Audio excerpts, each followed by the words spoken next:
Hi, I'm John Twist of University Motors. We're going to calibrate a speedometer here, calibrate the car so we can tell licensure instruments how many turns per mile the speedometer must make to register 1 mile. To do that, we have to push the car through a certain distance. The easiest one is 1/100th of a mile, 52.8 feet, 5,280 feet in a mile. So 52.8 feet is 1/100th of a mile, but the longer we make our test, the more accurate it's going to make it. So we're going to do that double. We're going to do 52.8 feet doubled, which is like 105 feet and 6 inches or something. Do the math. We'll show you the math in a minute. But first of all, we have to put a wire on the back of the car as a marker. Let's do that now. Okay. So here's my wire, and I've just got to wrap it around something here and get it. It just does it. I don't even know it does it. So anyway, let's get this. Let's get it hooked to something here. We have to hook a wire onto the back of the car so that we can make a pointer. Remember that the Speedo cable has a certain amount of slack to it, so.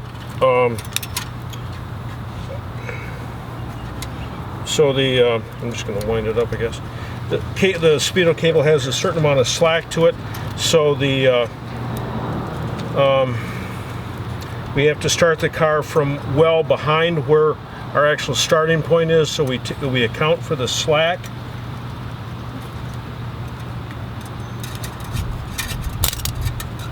Here's our little tail here,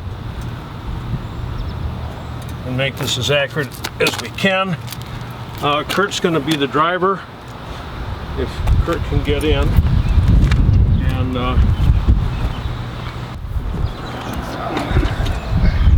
so we're going to let the car come back a bit, and now we're going to push the car ahead until our wire hits our starting spot in the pavement. You guys have to look and see where that is. Right there. Okay, the handbrake is on, so you can come on back and see our starting point. It's not even close. Yeah, it is. Yeah, it matters. Now we're going to take a piece of tape and make a little bit of a flag.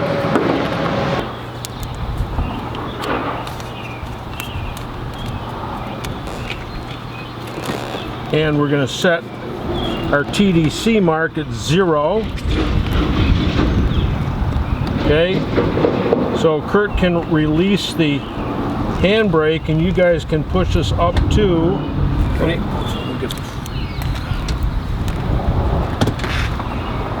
Okay. 1, 2, 3, 4, 5, 6, 7, 8, 9, 10, 11, 12, 13, 14, 15, 16, 17, 18, 19, 20, 21, 22, 23, 24, 25, 26, and we're going to say 26 and 200 degrees. Okay? 26 and 200 degrees. So let's go inside and figure out what that really means. 1 mile, there's 5,280 feet, which means that 1/100th of a mile is 52.8 feet. We're doing our test over 2/100ths of a mile, so that's 105.6 feet, and 0.6 feet equals, according to my little calculator here, 12 times 0.6 equals 7.2 inches. So we are at 105 feet 7 1/4 inches. And that is the distance between our two marks that we drove our car. Okay? Okay? So we ended up with 26 turns plus 200 degrees. Now, I almost always do this 3 times just to make absolutely sure, because once you send it in to have it done, that's it. So what's 200 degrees in turns? Well, that's 200 over 360, which I can cheat here and simply do it on my calculator. I could do it by hand and show you I know how to do it, but it's faster like this. So that's 0.56. So that means that in 2/100ths of a mile, we've got 26.56 turns of the cable, which means in 1/100th we have 3, divide this in half, 2 goes in there's 4. My multiplying or dividing, I'm supposed to divide.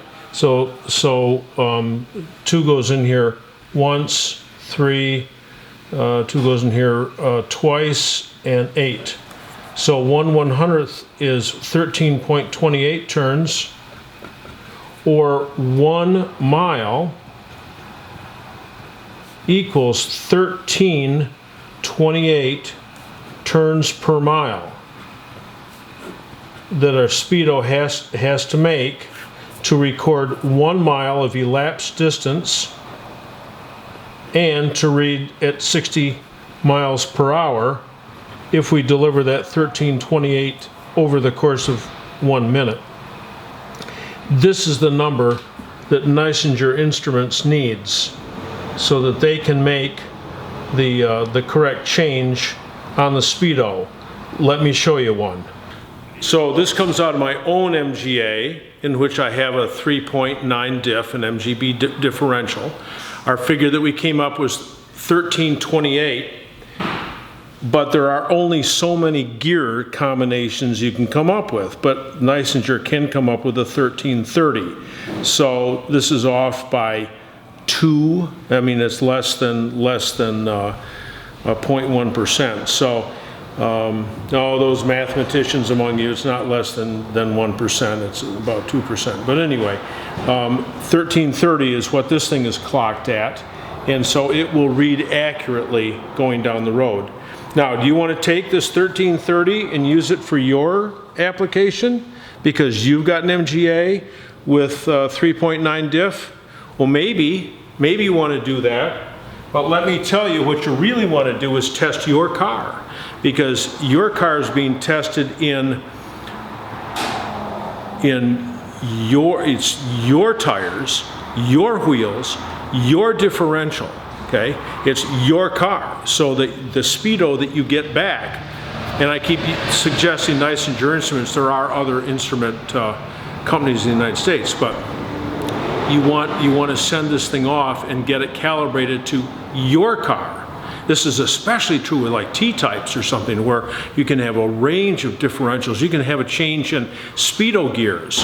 Same thing on an MGB. You start moving stuff around, you can have stuff all screwed up. So test your car. Push it through a measured distance. That this 2/100ths of a mile works for us. We've got nails in the asphalt outside. You saw it, and we do it, and we can come up with a really accurate figure so that when we get this thing back and put it in your car, presto, it's all set to go. So that's how to calibrate your car so that you know what to tell the instrument remanufacturer to make your Speedo fit, so your Speedo reflects what your car, your tires, your differential, and your gearbox gears are doing. Hey, I hope I didn't make it too fast or too complicated. I've had complaints. People said, oh my gosh, you do this thing I want to see, but when you get right to the critical point, you know, it's like too dark, too quick, I don't know, in the shadows, something or other. So I'm trying to slow down here a little bit. On the other hand, you don't want to watch this for half an hour because the whole point of it was pretty simple. Hey, come to our summer party, August 8th, 2015, featuring the MGA. We'll see you later. Safety fast.